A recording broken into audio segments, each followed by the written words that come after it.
नमस्कार दर्शक बंधु मो सागर चलतु नजर पकईबा आज सकाळ केतोटी गुरुत्वपूर्ण खबर उपरे सेतिबाई वीडियोटी को शेष पर्यंत देखा मोर अनुरोध। वीडियोटी भल लगे वीडियोटी को लाइक करी चैनल को सब्सक्राइब करी कमेंट माध्यम जणातु आपण माने मो वीडियो केउ जिल्लारू देखुचंते।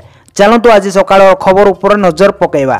प्रथम खबर देखो आसला बड़ खबर हाथ में आउ मासे नुआ सरकार को पूर्व वर्षे लोक जानिबे लोकंक सरकार सफलता। राज्य में मोहन सरकार को 374 दिन पूरा होइछे मासे पर बीजेपी सरकार को वर्षे पूर्व एही शासन अवधि रे लोकंक पई नुआ सरकार कौन करिसंते कौन करिवे तार हिसाब निकास निजे देवे मुख्यमंत्री मोहन माझी। एथिरे उभय सरकारी और दलीय स्तर रे चलीचे जोरदार प्रस्तुति बोली खबर मिली। परवर्ती खबर देखो आसला बड़ खबर जोगाड़ मंत्री को बड़ घोषणा कटिबो विदेशी राशन कार्ड कटाଯିबो। विदेशी राशन कार्ड जो माने विदेश आसी ओडिशा रे रहउचंते एवं ओडिशार नागरिक भाव में राशन कार्ड राशन पाउचंते से माने समस्त राशन कार्ड काटिबे सरकार। एने सूचना दैचंते खाद्य जोगाण मंत्री कृष्ण चंद्र पात्र। विशेष कर जो सब बांग्लादेशी पाकिस्तानी किबा म्यांमार लोक ओडिशा रे अछंते आ से माने राशन कार्ड पाइचंते से माने समस्त कार्ड कटाजिबो बोले कहचंते जोगाण मंत्री कृष्ण चंद्र पात्र बोले खबर मिली। परवर्ती खबर देखंतु आसिला बड़ खबर पकस रे पुरी जगन्नाथ धाम श्रीमंदिर को सरकार देव रक्षक प्लस। श्रीमंदिर सुरक्षा को गुरुत्व पुरी रे पहुंचला स्पेशल प्रैक्टिकल यूनिटर रक्षक प्लस। श्रीमंदिर सुरक्षा दायित्व रे नियोजित हेबे एई वैन 24 घंटा सुरक्षा दायित्व रे मुर्तन रहिबो रक्षक। वैन रे रहिबे स्वतंत्र ट्रेन फोर्स 8 जण क्रू मेंबर सुरक्षा दायित्व रे रहिबे। देश रे आतंकी हमला को दृष्टि रखी सुरक्षा व्यवस्था को फोकस रे रखा जाउचे। जो कारण श्रीमंदिर रो सुरक्षा पाई प्रशासन पक्षरु व्यवस्था संग को आलोचना करा जाउचे। आगो को विश्व प्रसिद्ध रथ यात्रा थिबा कारण लक्ष लक्ष भक्तों समागम पुरी को हबो। जो कारण अप्रीति घटना आशंका करी मंदिर सुरक्षा बढ़ा जाउची बोले खबर मिली। परवर्ती खबर देखंतु आसिला बड़ खबर 4 दिनिया ओडिशा गस्तरे आसुचंते राष्ट्रीय स्वयंसेवक संघ मुख्य सुरक्षा व्यवस्था कड़ाकड़ी। 4 दिनिया ओडिशा गस्तरे आसीचंते आरएसएस मुख्य मोहन भागवत। आज संध्या 6 रे भुवनेश्वर विमान बंदर रे पहुंचबे। कटक गति राउत पाटणा स्थित सरस्वती शिशु विद्या मंदिर रे आयोजित कार्यक्रम को उद्घाटन करिवे। गति राउत पाटणा सरस्वती शिशु विद्या मंदिर रे 12 ରୁ 16 तारीख पर्यंत चलिबाकु थिबा कार्यक्रम भिन्न भिन्न अधिवेशन रे स्वतंत्र अतिथि भावे जोग देवे भागवत। आरएसएस मुख्यंक गस्त को नजर रखे कटक गति राउत पाटणा सुरक्षा व्यवस्था कड़ाकड़ी करा जायछि। 16 तारीख अपराह्न रे दिल्ली फेरी जिवे मोहन भागवत बोले खबर मिली। परवर्ती खबर देखंतु आसिला बड़ खबर कालीटू तिरंगा यात्रा ऑपरेशन सिंदूर रो सफलता पालिबो सारा देश। ऑपरेशन सिंदूर रो सफलता ने भाजपा करबो तिरंगा यात्रा। देशव्यापी यात्रा करा जिवो। कालीटू देशव्यापी तिरंगा यात्रा आरंभ करा जिवो। तिरंगा यात्रा सारा देश में 33 तारीख पर्यंत चलिबो। एथिरे भाजपा सांसद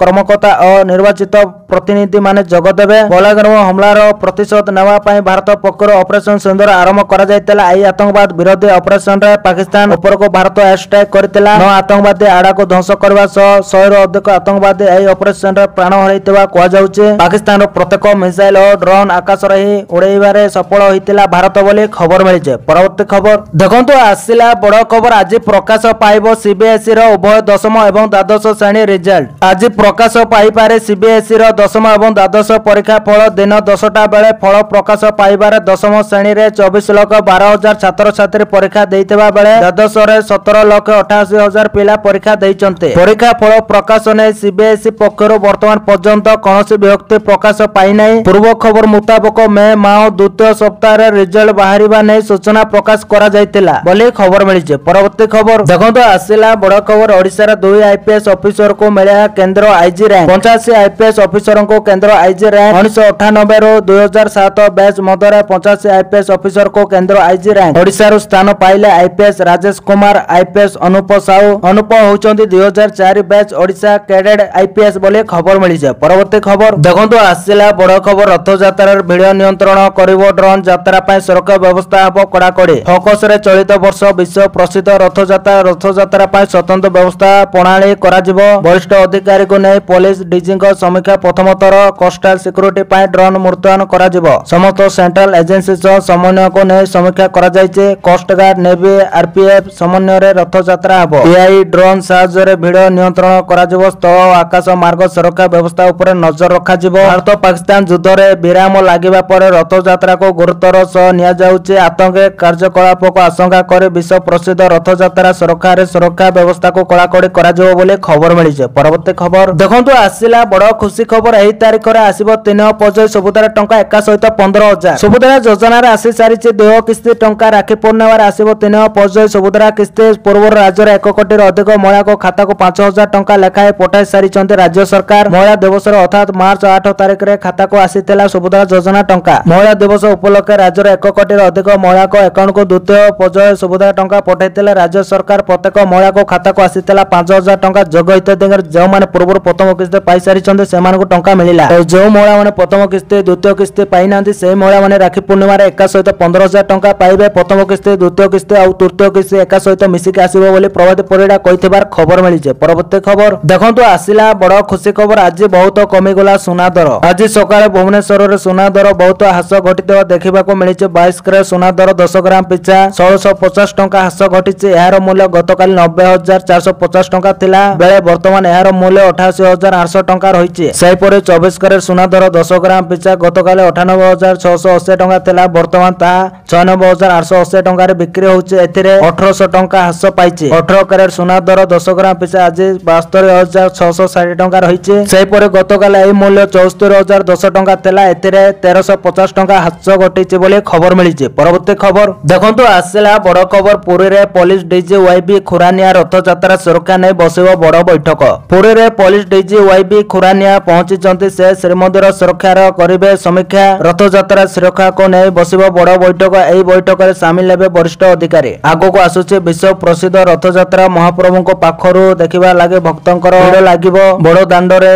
तेबे यह किपरि भाबे सुपरिचालना कराजिबो आज पुरी रे बैठक बसिबो। एथिपाई डीजी वाईबी खुरानिया पुरी रे पहुंची बोली खबर मिली। परवर्ती खबर देखंतु आसिला बड़ खबर। एणिकी परिस्थिति शांत सीमारू हटिबे सैन्य गोटे भी गोली न फुटाइबाकू सहमत। डीजीएमओ स्तरीय कथबार्ता सूचना जारी। सीमा रे गोटे भी गोली फुटिबो नै बोली उभय देश सहमति प्रकाश करिसंते। आज अपराह्न 5टा बेले उभय देशर डीजीएमओ मध्य आलोचना होइतिला। सीमा रे सैन्य ह्रास पाई दुई देशर डीजीएमओ मध्य सहमति। सीज फायर को नै उभय देशर डीजीएमओ स्तरीय बैठक आज 12टा बेले हेबार थिला किंतु परवर्ती मुहूर्त रे समय बदला जाय 5टा बेले बैठक आरंभ होइतिला बोली खबर मिली। परवर्ती खबर देखंतु आसिला बड़ खबर। भुवनेश्वर रे स्थापन होबो साइंस सिटी एवं मेगा विज्ञान और प्रजुक्ति विद्या को प्रोत्साहन देबा पाई भुवनेश्वर रे एक साइंस सिटी एवं कोटी कोटी टंकार मेगा बायोटेक्नोलॉजी पार्क स्थापन करा जिवो बोली विज्ञान और प्रजुक्ति विद्या मंत्री कृष्ण चंद्र पात्र रविवार दिन जणाइछन्ते। राज्य सरकार विज्ञान और प्रजुक्ति विद्या को उन्नति करबा पाई अनेक उद्यम करूछन्ते। एही प्रयास रो अंश स्वरूप राजधानी भुवनेश्वर एक साइंस सिटी स्थापन करा जिवो। मुख्यमंत्री मोहन माझी एही प्रकल्प पाई राज्य राजधानी रे 100 एकर जमी बंटन पाई एक प्रस्ताव को अनुमोदन करिसन्ते। वर्तमान भारतर केवल किसी राज्य रे एभली सुविधा रहिछि मंत्री पात्र कहिसन्ते। मो कोलकाता एवं हैदराबाद रे थिबा साइंस सिटी गुडी को परिदर्शन करि सारिछि एवं शीघ्र भुवनेश्वर रे मध्य एक साइंस सिटी हबो। यह छात्र मानक सह साधारण लोकंक पाई वैज्ञानिक आविष्कार एवं नवोन्मेष को प्रदर्शन करिवो विज्ञान और प्रजुक्ति विद्या मंत्री कहिसन्ते बोली खबर मिली। परवर्ती खबर देखंतु आसिला बड़ खबर। 80% सस्ता हबो औषध। साधारण नागरिक पाई खुशी खबर। विशेष कर जो मानकर स्वास्थ्यगत समस्या रही एवं दैनंदिन जीवन में सेमानकर औषधर आवश्यकता रही कारण एबे मेडिसिन सस्ता हेबाकू जाउछि। हां औषध एबे पाखापाखि 80% सस्ता हेबाकू जाउछि। औषध सस्ता करबा को निर्देश दैछन्ते राष्ट्रपति। हां अमेरिका रे औषध सस्ता हेबो बोले कह जाउछि कारण निजे अमेरिकार राष्ट्रपति डोनाल्ड ट्रम्प ए निर्देश दैछन्ते। अमेरिका वासिंक पाई यह एक खुशी खबर। अमेरिका रे औषध एवं सस्ता हेबाकू जाउछि। औषध सस्ता करबा को निर्देश दैछन्ते राष्ट्रपति डोनाल्ड ट्रम्प कह जाउछि। औषध गुड़िकर 80% सस्ता हेबार संभावना रही बोली खबर मिली। परवर्ती खबर देखंतु आसिला बड़ खबर। सकाळु सकाळु खरा सांग को अश्य गुळगुळी 8:30 35 डिग्री। आज राज्य रे प्रबल खरा सांग को अश्य गुळगुळी अनुभूत होचे। सकाळु 8:30 35 डिग्री छुईला पारद। झारसुगुड़ा रे 35 डिग्री, सम्बलपुर रे 34 डिग्री, हीराकुंद रे 34 डिग्री, राउरकेला रे 33 डिग्री, चांदोबाली और पौरी तापमात्रा 32 डिग्री रेकर्ड करा जायछि। सेहीपरि पुरी रो तापमात्रा 32.6 एवं भुवनेश्वर रो तापमात्रा 32.4 डिग्री रही। बालेश्वर और केन्दुझर तापमात्रा 32.2 डिग्री रेकर्ड करा जायछि। उपकूल रे आर्द्रता अधिक जोग प्रबल गुळगुळी अनुभूत होछि। राज्य रे आहुरी बढ़िबो तातीर प्रकोप। 3 दिन रे 2 ରୁ 3 डिग्री तापमात्रा वृद्धि पाइबार संभावना रही। 14 ରୁ 15 तारिख जाए ग्रीष्म प्रभाव जारी रहिबो बोली खबर मिली। परवर्ती खबर देखंतु आसिला बड़ खबर। मो भारत पाकिस्तान युद्ध बंद करथिबारु गर्वित डोनाल्ड ट्रम्प कहिले। अमेरिकार राष्ट्रपति डोनाल्ड ट्रम्प सोमवार भारत और पाकिस्तान मध्य ପରମାଣୁ ଯୁଦ୍ଧ ବନ୍ଦ କରିଥିବା ଜୋର ଦେଇ କହିଛନ୍ତି ଟ୍ରମ୍ପ ଏକ ସାମ୍ବାଦିକ ସମ୍ମିଳନୀରେ କହିଛନ୍ତି ଯେ ସେ ଏକ ପରମାଣୁ ଯୁଦ୍ଧ ବନ୍ଦ କରିଥିବାରୁ ଗର୍ବିତ ଯେଉଁଥିରେ କୋଟି କୋଟି ଲୋକଙ୍କ ମୃତ୍ୟୁ ହୋଇଥାନ୍ତା। ମେ 7ର ଅପରେସନ ସିନ୍ଦୁର ପରେ ଭାରତ ଏବଂ ପାକିସ୍ତାନ ମଧ୍ୟରେ ଯୁଦ୍ଧ ପରିସ୍ଥିତି 10 ତାରିଖରେ ଯୁଦ୍ଧବିରତି ସହିତ ସ୍ୱାଭାବିକ ହୋଇଥିଲା। ଟ୍ରମ୍ପ ଏହି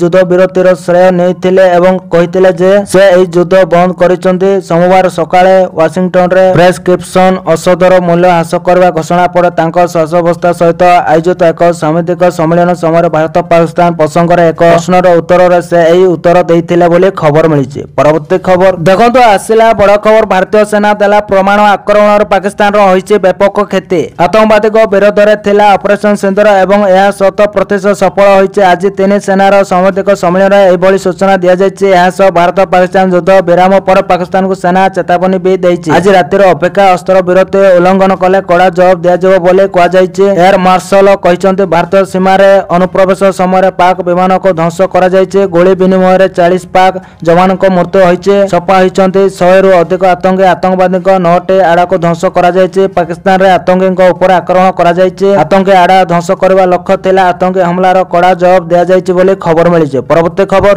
ଦେଖନ୍ତୁ ଆସିଲା ବଡ଼ ଖବର ଫ୍ରାନ୍ସ କଥାରେ ଥରହର ପାକିସ୍ତାନୀ ସେନା ମନ୍ତ୍ରୀ ଏବଂ ପ୍ରଧାନମନ୍ତ୍ରୀ ଯେଭଳି ଭାବରେ ଗୋଟିଏ ପରେ ଗୋଟିଏ ମିଛ କହୁଛନ୍ତି ସ୍ପଷ୍ଟ ଭାବରେ ସେମାନଙ୍କ ହତାଶା ଭାବ ଦେଖାଯାଉଛି। ପାକିସ୍ତାନ ରାଫେଲ ବିଷୟରେ ସମ୍ମାନ ବୟାନ ଦେଇଥିଲା ଯେ ଏହା ଭାରତର ଅନେକ ରାଫେଲକୁ ଖସାଇ ଦେଇଛି। ଫ୍ରାନ୍ସ ଏହି ମିଛ ପ୍ରଚାର କରୁଥିବା ଲୋକଙ୍କୁ କଡ଼ା ଜବାବ ଦେଇଛି। ଫ୍ରାନ୍ସ କହିଛି କୌଣସି ରାଫେଲ ଖସାଇ ଦିଆଯାଇଥିବାର ସୂଚନା ନାହିଁ। ଭାରତର ଅପରେସନ ଆତଙ୍କବାଦ ବିରୋଧରେ ଏବଂ ଏହା ସମର୍ଥନ ପାଇବା ଉଚିତ। ଭାରତ ସହିତ ଏହି 3-4 ଦିନର ପ୍ରତିରୋଧରେ ସମସ୍ତ ଦେଶ ପାକିସ୍ତାନ ଠାରୁ ନିଜକୁ ଦୂରେଇ ରଖିଥିଲେ। ଏପରିକି ଏହାର ଘନିଷ୍ଠ ବନ୍ଧୁ ଚୀନ ମଧ୍ୟ ତା ସହିତ ଠିଆ ହୋଇନଥିଲା। ଇସ୍ରାଏଲ, ରୁଷ, ବ୍ରିଟେନ ଏବଂ ନେଦରଲ୍ୟାଣ୍ଡ ଭଳି ବଡ଼ ଦେଶ ଭାରତକୁ ସମର୍ଥନ କରି ଆମେରିକା ଏବଂ ଚୀନ ଖୋଲାଖୋଲି ଭାବରେ କିଛି କହିନଥିଲେ କିନ୍ତୁ ସେମାନଙ୍କର କୌଣସି ବିବୃତ୍ତି ପାକିସ୍ତାନ ସମ୍ପର୍କରେ କିମ୍ବା ଭାରତ ବିରୋଧରେ ନଥିଲା ବୋଲି ଖବର ମିଳିଯାଏ। ପରବର୍ତ୍ତୀ ଖବର ଦେଖନ୍ତୁ ଆସିଲା ବଡ଼ ଖବର ଖୋଲାଗଲା ଅସ୍ଥାୟୀ ଭାବେ ବନ୍ଦ ଥିବା 32 ବିମାନ ବନ୍ଦର ଏବେ ଉଡ଼ାଣ ଭରି ପାରିବେ ଯାତ୍ରୀ। ଭାରତ ଏବଂ ପାକିସ୍ତାନ ମଧ୍ୟରେ ଯୁଦ୍ଧ ବଢ଼ିବା ପରେ ଦେଶର ସମୁଦାୟ 32ଟି ବିମାନ ବନ୍ଦର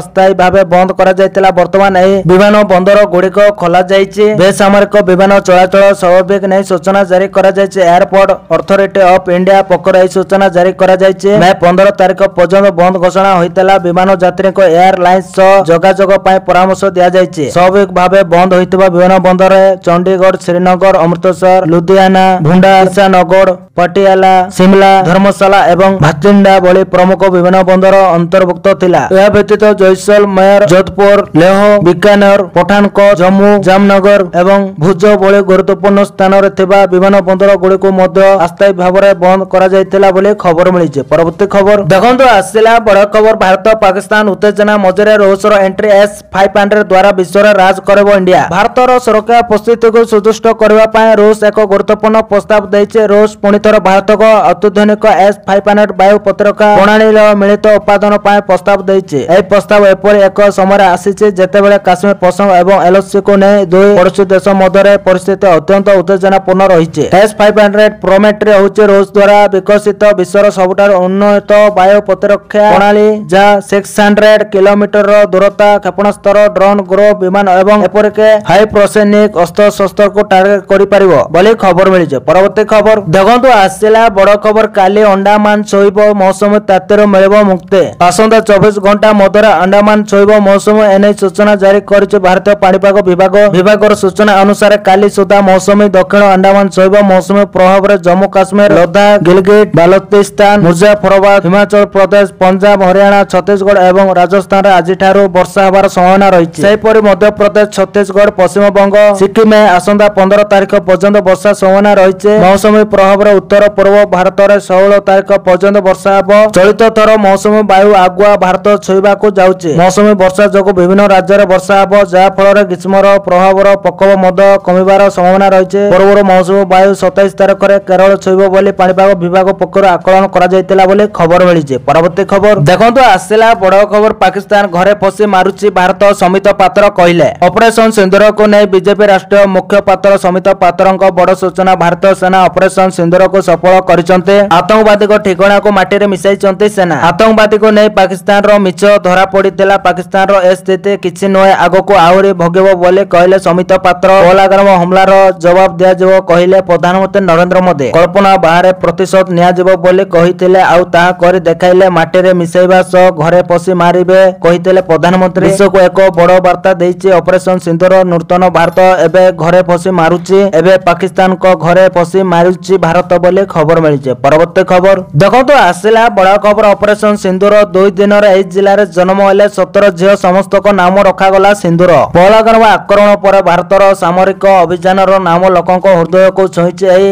ଅସ୍ତ୍ରୋପଚାରର ସଫଳତାରେ ପ୍ରଭାବିତ ହୋଇ ଲୋକମାନେ ସେମାନଙ୍କ ଝିଅମାନଙ୍କର ନାମ ମଧ୍ୟ ଏହି ନାମରେ ରଖିଛନ୍ତି। ଉତ୍ତରପ୍ରଦେଶର କୁଶୀନଗରରୁ ସମାନ ଏକ ଘଟଣା ସାମ୍ନାକୁ ଆସିଛି। ଏଠାରେ 10 ଏବଂ 11 ମେରେ 17 ଜଣ ଝିଅ ଜନ୍ମ ହୋଇଥିଲେ ଏବଂ ସେମାନଙ୍କ ପିତାମାତା ଏହି ସମସ୍ତ ଝିଅଙ୍କ ନାମ ସିନ୍ଦୁର ରଖିଛନ୍ତି। କୁହାଯାଏ ଯେ ସିନ୍ଦୁର କେବଳ ଏକ ନାମ ନୁହେଁ, ଏହା ସନାତନ ପରମ୍ପରାକୁ ଅନୁସରଣ କରୁଥିବା ଲକ୍ଷ ଲକ୍ଷ ମହିଳାଙ୍କ ଭାବନା ମଧ୍ୟ। ଅପରେସନ ସିନ୍ଦୁରର ସଫଳତା ପରେ ଦେଶର 125 କୋଟି ଲୋକ ମଧ୍ୟ ଗର୍ବିତ। କୁଶୀନଗରର ବାସିନ୍ଦା ଅର୍ଚ୍ଚନା ସାହି କହିଛନ୍ତି ଯେ ସେ ତାଙ୍କ ନବଜାତ ଝିଅର ନାମ ଅପରେସନ ସିନ୍ଦୁର ରଖିବା ପାଇଁ ନିଷ୍ପତ୍ତି ନେଇଛନ୍ତି। ତାଙ୍କ ପରିବାରର ସଦସ୍ୟମାନେ ମଧ୍ୟ ଏହି ନାମ ପ୍ରସ୍ତାବ ଦେଇଛନ୍ତି। ଅର୍ଚ୍ଚନାଙ୍କ ଅନୁଯାୟୀ ସେ ଭାରତର ସାମରିକ ଅପରେସନ ସିନ୍ଦୁର ପାଇଁ ଗର୍ବିତ। କହିଛନ୍ତି ଯେ ପହଲଗାମ ଆକ୍ରମଣରେ 26 ଜଣ ମହିଳା ସେମାନଙ୍କର ସିନ୍ଦୁର ହରାଇଛନ୍ତି। ଏହି ସିନ୍ଦୁରର ସମ୍ମାନ ରକ୍ଷା କରିବା ପାଇଁ ପ୍ରଧାନମନ୍ତ୍ରୀ ମୋଦି ସଫଳତାର ସହିତ ଅପରେସନ ସିନ୍ଦୁର କରିଛନ୍ତି। ଏବେ ସିନ୍ଦୁର କେବଳ ଦେଶର ଲୋକଙ୍କ ପାଇଁ ଏକ ଶବ୍ଦ ନୁହେଁ, ବରଂ ଲୋକଙ୍କ ଭାବନା ମଧ୍ୟ ଏଥିରେ ଜଡ଼ିତ ବୋଲି ଖବର ମିଳିଛି। ପରବର୍ତ୍ତୀ ଖବର ଦେଖନ୍ତୁ ଆସିଲା ବଡ଼ ଖବର। ଟେଷ୍ଟ କ୍ରିକେଟରୁ ଅବସର ନେଲେ ବିରାଟ କୋହଲି ଇନଷ୍ଟାଗ୍ରାମରେ ସେୟାର କଲେ। ସବୁ ଚର୍ଚ୍ଚା ଆଲୋଚନାର ଅନ୍ତ ଘଟିଲା। ଟେଷ୍ଟ ମ୍ୟାଚରୁ ଅବସର ନେଲେ ଷ୍ଟାର ବ୍ୟାଟ୍ସମ୍ୟାନ ବିରାଟ କୋହଲି। କିଛି ଦିନ ତଳେ ଅବସର ନେଇଥିଲେ ରୋହିତ ଶର୍ମା। ବର୍ତ୍ତମାନ ବିରାଟଙ୍କ ଅବସର ନେବା କଥା ସାମ୍ନାକୁ ଆସିଛି। ବିରାଟ ଅବସର ନେଇଛନ୍ତି ବୋଲି ଇନଷ୍ଟାଗ୍ରାମରେ ଜଣାଇଛନ୍ତି। ରୋହିତଙ୍କ ଅବସରର 5 ଦିନ ପରେ ବିରାଟ କୋହଲି ମଧ୍ୟ କ୍ରିକେଟର ସବୁଠାରୁ ପୁରୁଣା ଫର୍ମାଟକୁ ବିଦାୟ ଦେଇଛନ୍ତି। ଏହିପରି ଷ୍ଟାର ବ୍ୟାଟ୍ସମ୍ୟାନ ମାନଙ୍କ 14 ବର୍ଷର ଲମ୍ବା ଯୁଗର ଅନ୍ତ ଘଟିଛି। ବିରାଟ ନିଜ ଇନଷ୍ଟାଗ୍ରାମ ପୋଷ୍ଟରେ ଲେଖିଛନ୍ତି ଯେ ଟେଷ୍ଟ କ୍ରିକେଟରେ ପ୍ରଥମ ଥର ପାଇଁ ବାଗି ବ୍ଲୁ ପିନ୍ଧିବାର 14 ବର୍ଷ ବିତିଗଲାଣି। ସତ କହିବାକୁ ଗଲେ ଏହି ଫର୍ମାଟ ତାକୁ କେତେ ଦୂର ଯାତ୍ରାରେ ନେଇଯିବ ତାହା ସେ କେବଳ କଳ୍ପନା କରିନଥିଲେ। ଏହା ତାଙ୍କୁ ପରୀକ୍ଷା କରିଥିଲା, ତାଙ୍କୁ ଗଢ଼ିଥିଲା ଏବଂ ତାଙ୍କୁ ଏପରି ଶିକ୍ଷା ଦେଇଥିଲା ଯାହା ସେ ତାଙ୍କ ଜୀବନର ବାକି ସମୟ ପାଇଁ ନିଜ ସହିତ ବହନ କରିବେ। ସେ ଆହୁରି ଲେଖିଛନ୍ତି ଧଳା ପୋଷାକ ପିନ୍ଧି ଖେଳିବା ଏକ ଅତ୍ୟନ୍ତ ବ୍ୟକ୍ତିଗତ ଅଭିଜ୍ଞତା, ନୀରବ କଠିନ ପରିଶ୍ରମ, ଲମ୍ବା ଦିନ, ଛୋଟ ଛୋଟ ମୁହୂର୍ତ୍ତ ଯାହାକୁ କେହି ଦେଖି ନାହାନ୍ତି କିନ୍ତୁ ସେଗୁଡ଼ିକ ସବୁଦିନ ପାଇଁ ନିଜ ସହିତ ରହିଥାଏ। ମୁଁ ଏହି ଫର୍ମାଟରୁ ଦୂରେଇ ଯିବା ସହଜ ନୁହେଁ କିନ୍ତୁ ଏହା ଠିକ ଲାଗୁଛି। ସେ ଏହାକୁ ନିଜର ସର୍ବସ୍ୱ ଦେଇଛନ୍ତି ଏବଂ ଏହା ତାଙ୍କୁ ନିଜ ଆଶାଠାରୁ ଅଧିକ ଦେଇଛି ବୋଲି ଖବର ମିଳିଛି। ପରବର୍ତ୍ତୀ ଖବର ଦେଖନ୍ତୁ ଆସିଲା ବଡ଼ ଖବର। ଆସନ୍ତା 16 ପର୍ଯ୍ୟନ୍ତ ତାତିରୁ ନାହିଁ ନିସ୍ତାର, ବାତ୍ୟା ଆଶଙ୍କା ବି ହେଲା ଦୂର। ଆଗକୁ ପ୍ରଚଣ୍ଡ ତାତି। ଆସନ୍ତା 16 ତାରିଖ ପର୍ଯ୍ୟନ୍ତ ତାତିରୁ ଏବେ ନିସ୍ତାର ନାହିଁ। ସାରା ରାଜ୍ୟରେ ଗ୍ରୀଷ୍ମ ପ୍ରଭାବ ଉଚ୍ଚ ଅବସ୍ଥା ଲାଗି ରହିବ। ପଶ୍ଚିମ ଓଡ଼ିଶାରେ ଉଭୟଙ୍କର ଅଗ୍ନିବର୍ଷା। ଅଧିକାଂଶ ସହରରେ ଦିନର ସର୍ବୋଚ୍ଚ ତାପମାତ୍ରା 40 ଡିଗ୍ରୀ ଉପରେ ରହିବ। ବିଶେଷ କରି ପଶ୍ଚିମ ଓଡ଼ିଶାରେ 45 ଡିଗ୍ରୀ ଟପିଯିବ ବୋଲି ପାଣିପାଗ ବିଭାଗ ପୂର୍ବାନୁମାନ କରିଛି। ଉପକୂଳରେ ଉଚ୍ଚ ଅବସ୍ଥା ଲାଗି ରହିବାକୁ ଥିବାରୁ ଆଞ୍ଚଳିକ ପାଣିପାଗ ବିଜ୍ଞାନ କେନ୍ଦ୍ର ପକ୍ଷରୁ ଆସନ୍ତା 5 ଦିନ ପାଇଁ ୟେଲୋ ୱାର୍ଣ୍ଣିଂ ଜାରି ହୋଇଛି। ବୁଧବାର ସମ୍ବଲପୁର ଓ ଟିଟିଲାଗଡ଼ରେ ତାତି 44 ଡିଗ୍ରୀ ଛୁଇଁଯିବ।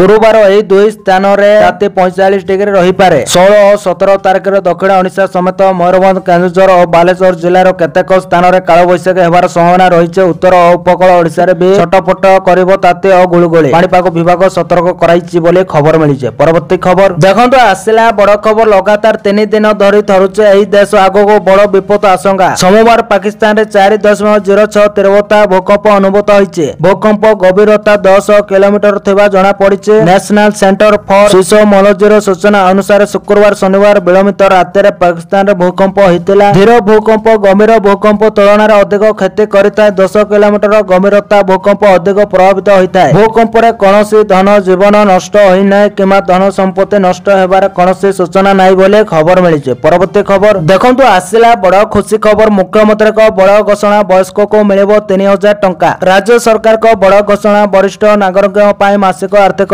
ସହାୟତା ବୃଦ୍ଧି କରିବାକୁ ଘୋଷଣା କରିଛନ୍ତି ରାଜ୍ୟ ସରକାର। ଏହା ଅଧୀନରେ 60ରୁ 69 ବର୍ଷ ବୟସର ଲୋକଙ୍କ ପାଇଁ ସହାୟତା ରାଶି 2000 ଟଙ୍କାରୁ 2500 ଟଙ୍କା ବୃଦ୍ଧି କରାଯାଇଛି। ଯେତେବେଳେ 70 ବର୍ଷର ଅଧିକ ବୟସର ଲୋକଙ୍କୁ ପ୍ରତି ମାସରେ 3000 ଟଙ୍କା ମିଳିବ। ସେ କହିଛନ୍ତି 60ରୁ 69 ବର୍ଷ ବୟସର ବରିଷ୍ଠ ନାଗରିକଙ୍କ ପାଇଁ ମାସିକ ସହାୟତା 2500 ଟଙ୍କା ବୃଦ୍ଧି କରାଯାଉଛି ଏବଂ 70 ବର୍ଷର ଅଧିକ ବୟସର ବ୍ୟକ୍ତିମାନେ ଏବେ ପ୍ରତି ମାସରେ 3000 ଟଙ୍କା ପାଇବେ ବୋଲି ଖବର ମିଳିଛି। ପରବର୍ତ୍ତୀ ଖବର ଦେଖନ୍ତୁ ଆସିଲା ବଡ଼ ଖବର। IPL 2025ର ନୂତନ କାର୍ଯ୍ୟସୂଚୀ ଘୋଷଣା। ଏହି ତାରିଖରେ ଖେଳାଯିବ ଫାଇନାଲ ମ୍ୟାଚ୍। ଭାରତ ଏବଂ ପାକିସ୍ତାନ ମଧ୍ୟରେ ଉତ୍ତେଜନା ଯୋଗୁଁ BCCI 9 ମେରେ IPL କୁ 1 ସପ୍ତାହ ପାଇଁ ସ୍ଥଗିତ ରଖିଥିଲା। होता पूर्व मे 8 तारिख में पंजाब किंग्स और दिल्ली कैपिटल्स मध्य मैच मझे बंद हो जाता। बर्तमान दुई देश मध्य युद्ध विरति पर बीसीसीआई बाकी मैच पर एक नूतन कार्यसूची घोषणा करिছে। नूतन कार्यसूची अनुसार लीग 17 मई रु पुणी थे आरंभ होब और मोट 17टी मैच 6टी स्थान में खेल।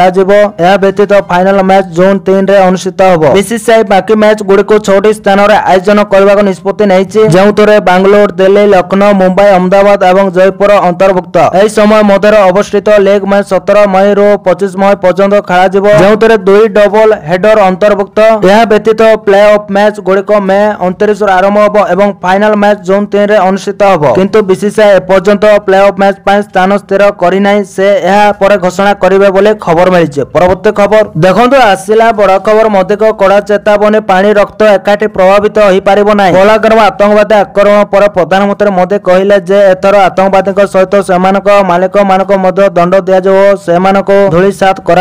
प्रधानमंत्री देइतबा कथा आज रखिंट भारतर कला जवाब पाकिस्तान माटी कामुड़ी पड़ी। प्रधानमंत्री मोदी कहते विश्व देखला जे पाकिस्तान ड्रोन और क्षेपणास्त्र किपर भारत सम्मुखें कुटा पर बिछाड़ी जाइतिला। भारतर शक्तिशाली वायु प्रतिरक्षा व्यवस्था से आकाश ही ध्वंस करथिला। पाकिस्तान सीमा रे युद्ध पाई प्रस्तुत होइतिला, किंतु भारत पाकिस्तान साथी युद्ध करथिला। पानी और रक्त एकाठी प्रभावित हो पारिबो नाही। सिंधु जल चुक्ति समेत भारत द्वारा निया जाउतबा समस्त कूटनैतिक आक्रमण उपर प्रधानमंत्री भारतर मत स्पष्ट करथिले जे एवं कहिथिले जे पानी और रक्त एकाठी प्रभावित हो पारिबो नाही। जदि पाकिस्तान भारत सहित कथबार्ता करबा को चाहूची तेबे प्रथम यहाको राष्ट्र प्रायोजित आतंकवाद को समाप्त करबा उचित। आलोचना केवल आतंकवाद एवं पीओके उपरे हेबो। प्रधानमंत्री कहते जे आज से समग्र विश्व को यह स्पष्ट करबा को चाहूचନ୍ତି जदि पाकिस्तान सहित कौन से कथबार्ता हेबो तेबे ता आतंकवाद उपरे हेबो। यह व्यतीत पीओके उपरे आलोचना करा जिवो। एही दुईटी आलोचना पर ही अन्य कौन से आलोचना होई पारिबो बोली खबर मिली। परवर्ती खबर देखंतु आसिला बड़ खबर जवानक शहीद को ने प्रियंका गांधी को विवृत्ति कहले आमे समस्त आपणकर ऋणी रहिबो। आतंकवादी विरोध में कार्यानुष्ठान शहीद होइतबा सैनिक उपरे कांग्रेस नेत्री प्रियंका गांधी को बयान सामना को आसीचे। प्रियंका गांधी निज एक्स हैंडल रे लिखिचंती आतंकवादी